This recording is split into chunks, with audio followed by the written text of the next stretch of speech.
পৃথিবীর সবচেয়ে দামি জিনিস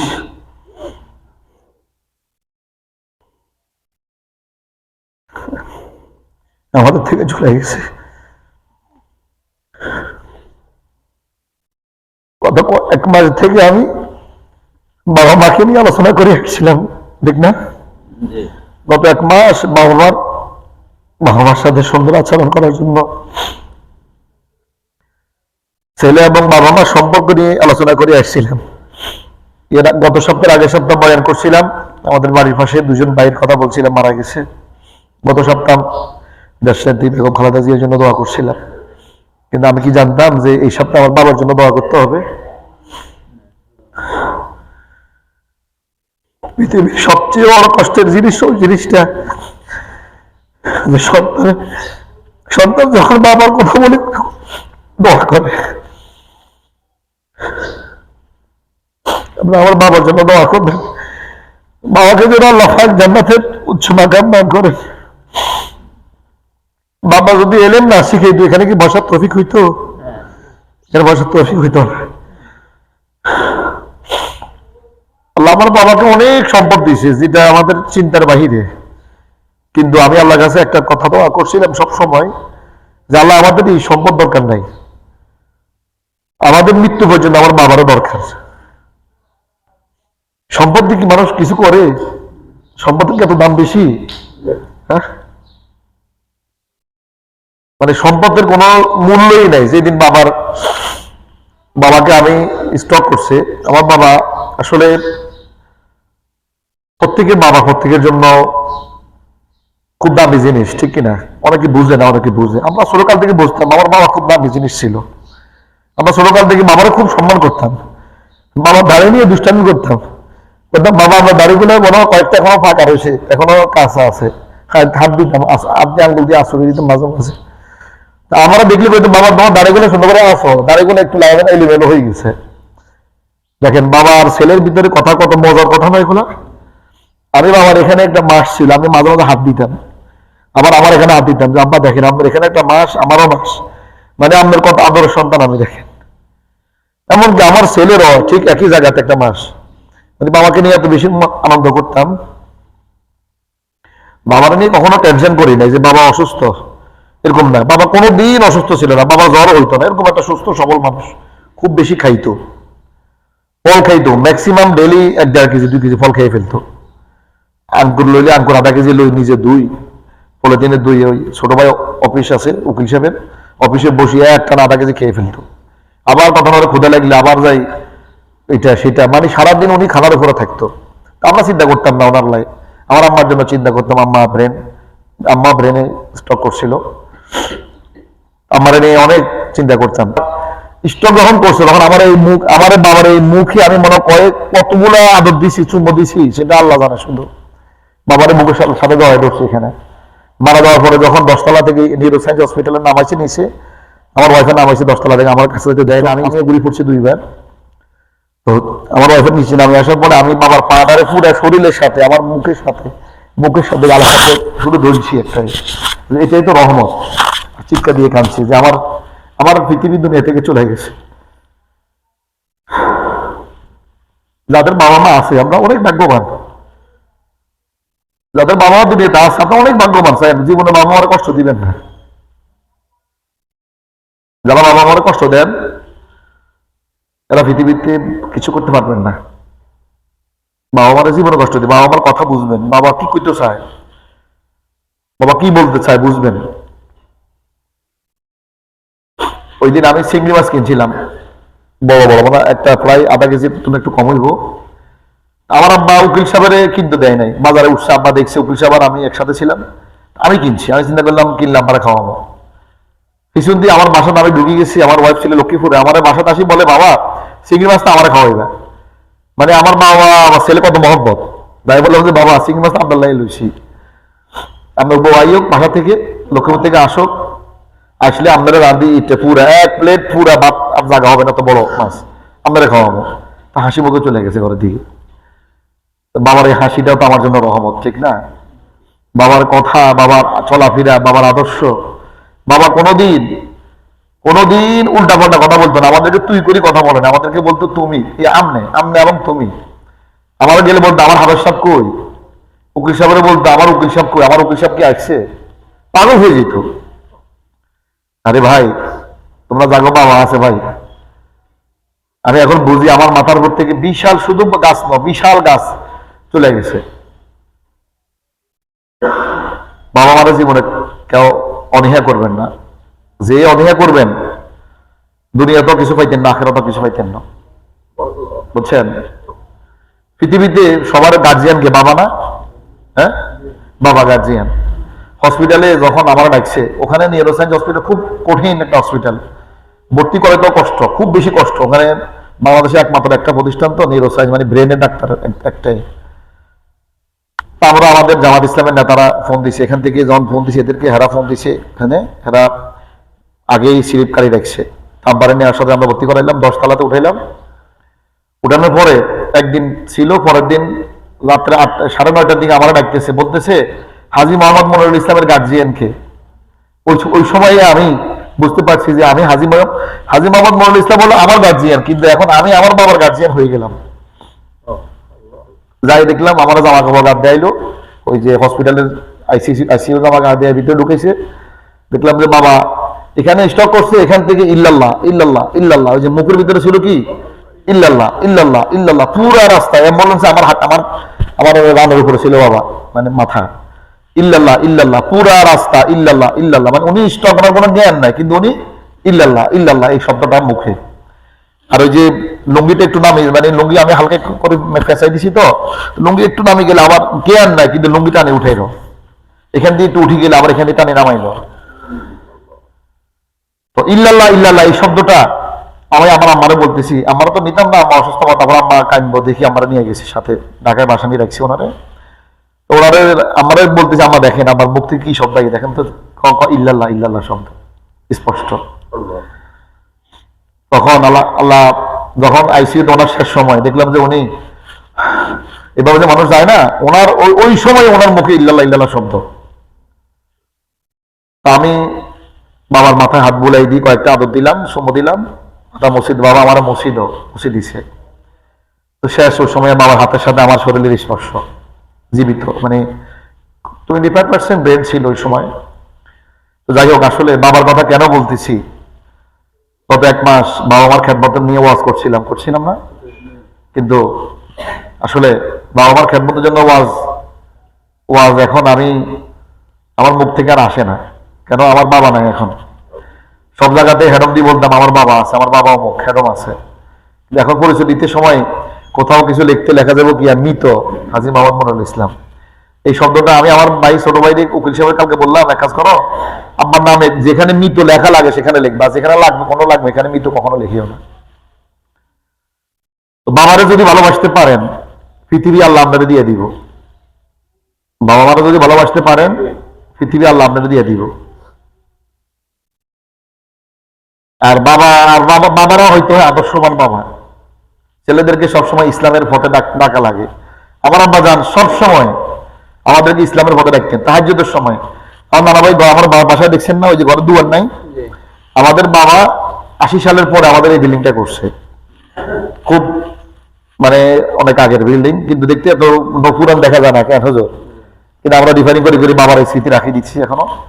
কিন্তু একটা দরজাও নাই আমাদের বাসায়, একটা দরজাও নাই। কেন নাই?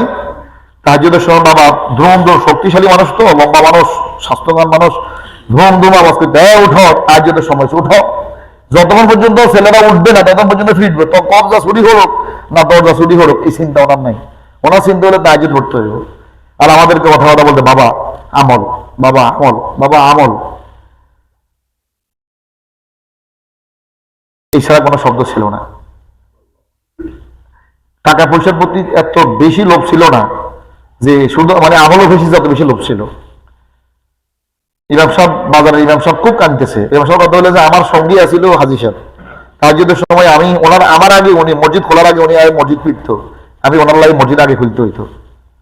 তো মাঝে মাঝে হাজী সাহেব যদি একটু দেরিতে মসজিদে ঢুকতো, 1 মিনিট পরে মসজিদে ঢুকতো, তখন আমি 1 মিনিট ওয়েট করতাম হাজী সাহেব আইয়ে, কারণ দাইমে মুসল্লি একমাত্র হচ্ছে উনি আসলে পরে আমি জামাত দাঁড়াবো। আসলে বাবা মার স্মৃতি, যিনি বাবাকে যত বেশি ভালোবাসবেন আল্লাহ আপনাকে তত বেশি ভালোবাসবো।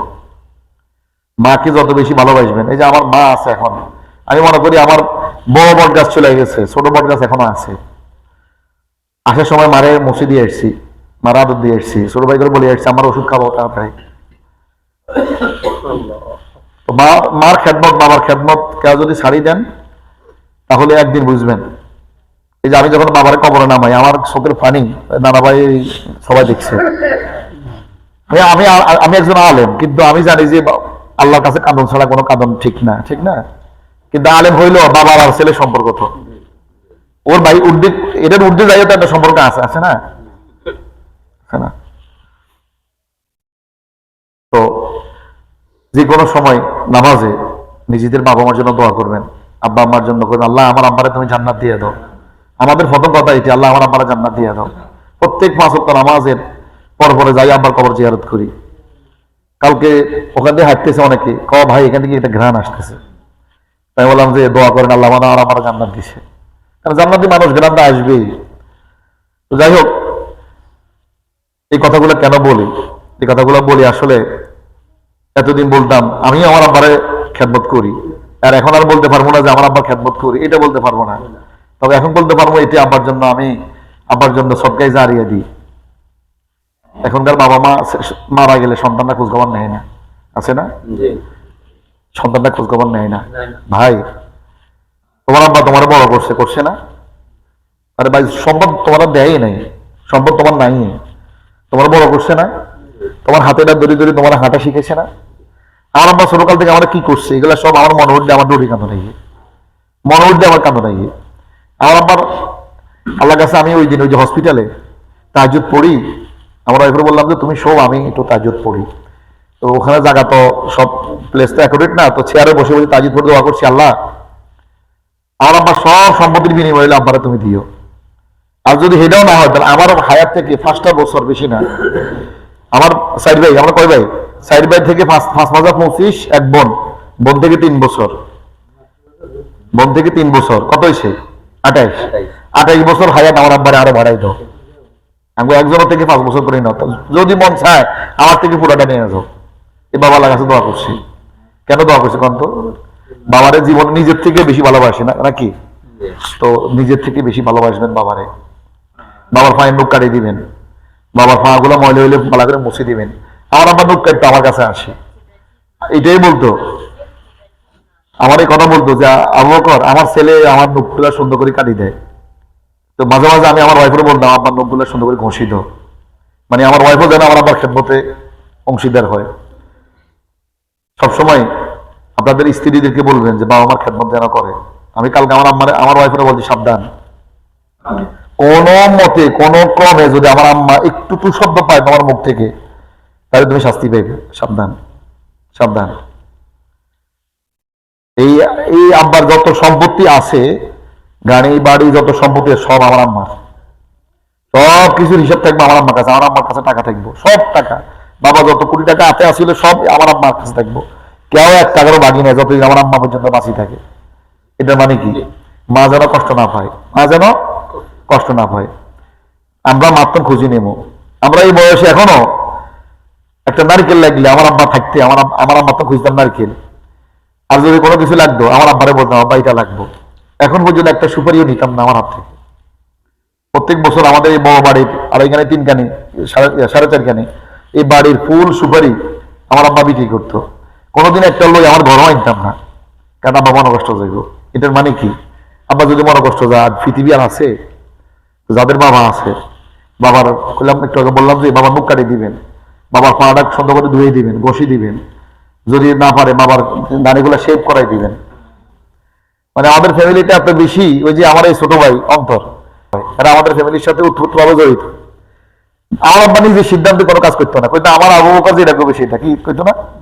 এই আমার বাসায় রং করতেছে, আমাকে মেন ঘরে রং করছে, ওনার ছেলের বিয়ে উনি রং করাইতেছে, বলতেছে আমার আবু বকর যেটা বলবো সেটা হবে, ঠিক না? সে আমার বলছে যেটা কইতে কইতে আমার আবু বকর যেটা বলবো সেটা হবে, কারণ আমার আবু বকর বাবার মনের বাইরে কোনো কাজ করতো না। এই কারণে বাবা দোয়া করতো, এই কারণে বাবালে বেশি কান্না আসে, খুব বেশি কান্না আসে, তাই যদি সময় কান্দি বাবালে। আপনারাও শুনেন, আমি হারাইছি তো, কি হারাইছি সেটা আমি বুঝি। মানে এটার মূল্য কি, এটার মূল্যটা, আমরা একটা গ্লাস হাতে নিছি না, একটা গ্লাস হাতে নিলে এই গ্লাসটা যখন আপনার পড়ে যাওয়ার পরে গ্লাস এটা কাজে লাগাইতে পারবেন? কাঁচের গ্লাস পারবেন? ওটা পড়ে যাওয়ার পর তখন আমরা স্মৃতি মনে হারিয়ে গিয়ে দিই, কত সুন্দর করে পানি খেতাম আমি, হাই হাই রে, এই শব্দটা গিয়ে না মুখের দিকে, হাই হাই রে, এই গ্লাস দিয়ে আমি কত সুন্দর পানি খেতাম, হাই হাই রে। ওই হাই হাই রে শব্দটা আমরা থাকি যাইব, কিন্তু গ্লাসটা আপনি পাইতেন না, গ্লাসও পাইবেন আর পাইবেন না। ঠিক ওই বাবা জিনিসটা মানে মানে পৃথিবীর সবচেয়ে দামি জিনিস। গত আব্বা যেদিন থেকে স্টক করেছে সেদিন থেকে আমার কাছে মানে দুনিয়াটা লাগাতেন আমার কাছে, আমি খুব অসহায়। আমাদের বাজারের সবচেয়ে পুরান ব্যবসায়ী এবং সবচেয়ে মানে সবার ব্যবসায়ীদের গার্জিয়ান ছিল আমার বাবা, ব্যবসায়ীদের গার্জিয়ান। কারো কোনো টাকার প্রয়োজন হলে আব্বা তো সুবু সুবুটি হলাত নিত, আব্বা তো সুবু সুবুটি হলাত নিত। আমাদের বাড়তি যারা আমাদের বাড়তি আমাদের দোকান আমার ভাড়া নিছে, এই হেরা আমার আব্বা তো সুবু সুবু টাকা হলাত নিত। তো এখন সবাই বলে বাজারে দেখলে রাস্তাতে হাঁটলে দৌড়িয়ে এসে তখন মারিয়ে কাকার কাকার ইয়ের জন্য দোয়া করছেন নে, এখন আলহামদুলিল্লাহ আব্বার জন্য যা লাগে আপনারা দোয়া করেন বাবা। কেন? একটা মানুষের চরিত্র চারিত্রিক যদি আদর্শিক হয়, সবাই তার জন্য দোয়া করে, কান্দে নাকি? সবাই তার জন্য কান্দে। পৃথিবী বলে যে তুমি চলে গেলে তোমার জন্য কাঁদবে পৃথিবী, আবার তুমি চলে গেলে তোমার জন্য হাসবে পৃথিবী, নাকি? কিছু খারাপ মানুষ আছে, এরা মারা গেলে মানুষ হাসে না। যে মানুষকে ভালোবাসে সে তার জন্য মানুষ কান্দে। ঢাকায় আমি যখন আমার বাবারা দিছি, বাবার এক বন্ধু বাইরে এমন একটা চিৎকার দিছে, কই উনি লগে লগে থামে গেছে, ওনার স্ত্রী দৌড়িয়ে দেখছে, আসতে থামেন, আমরাও যদি মারা যান কেমন। যাই হোক, আসলে মৃত্যুর আগের অনেক স্মৃতি আছে বাবার, অনেক স্মৃতি আছে যেটা কোনো অকল্পনীয়। ওই যে আব্দুর রহমান বাহিউদ্দিন আমার বাসা যখন কদিন গেছিল, খেয়াল আছে না আমার বাবা তাহাজ্জুদের সময় আমার বাবা আইডুয়ার ফিরত, মানে হেঁটে মনে করতো যে কিনা এখানে অনেক লোক আছে, এরা মনে নামাজে লেট হইতেছে, দৌড়ে আসি ফিরত। সাধারণ মানুষ আমার মাঝে মাঝে ডাকে নিত, নি কইতো বাবা এটা করে ঠিক মতন খাওয়াও নি, দেখো খাওয়া দাওয়া কোনো কষ্ট হয়নি চাইও। আরে না বাবা আমি আসি না, এরা তো আমার কলেজের মানুষ, বুঝছেন, খুব খাওয়াইতো মানুষরে। এই লাস্টে মনে রাখি দিই, এই একজনের ডাকি না, কসলো আমরা হাঁস খামো, তো আমার ছেলেরা যেন না জানে আমি হাঁস খামো। বাড়িতেও হাঁস খাইতো, ওই আমাদের হোটেল বানাটিয়া হোটেলে যাইবো, ওই হাঁস খাইতো। যেদিন মারা যাবে আগের দিন আমরা সবাই একসাথে দাওয়াত খাইছি। আব্বারে বললাম আব্বা আমরা কি আমার লাও যাইবেন? কল আমি তোমার তোমার আম্মার সাথে বসে যাবো। অন্য সময় আমার সাথে যাইতো, আজকে তোমার আম্মার সাথে বসে যাবো আমি। তো গেছে আমার নানার বাড়িতে, আমার এক মামানি মারা গেছে, ওনার দাওয়াত। তো মামানি বলতে মানে ওনার ছেলে আর কি আমাদের বাসা থাকতো, আমার ভাইয়ের মতো আমরা করতাম কাজটা, টুকিটাই কাজ টাজ করতো, ছোট থেকে আমাদের বাসা বড় হয়েছে। তো ওই ছেলে আবার আমার আব্বারে খুব বেশি আদর করতো, মানে আমার আব্বার হাতের উপর বড় হয়েছে, আব্বার কাছ থেকে টাকা টোকা নিয়ে বড় হয়েছে, আব্বারে খুব বাপের মতোই জানে। তো হে আব্বারে এককভাবে বাসায় বসাই, আল্লাহ আজকে খানা তো হলো 3 পিস গোস্ত নাকি, হে আব্বারে 2 বাটি গোস্ত খাওয়াইছে। এমনি তো হাই প্রেশার হলো মানুষ। আবার হোটেলে আসি, মানে খুব খাইতো, ওই রাত্রে আবার হোটেলে আসি হাঁসের গোস্ত 2 প্লেট খেয়েছে। আবার বাড়িতে যে আমার আম্মারে কয় আমার শরীর দুর্বল, তুমি আমার ইয়ে দাও, 1 গ্লাস দুধ দাও, বলো 1 মগ দুধ দাও, 1 মগ দুধ খেয়েছে।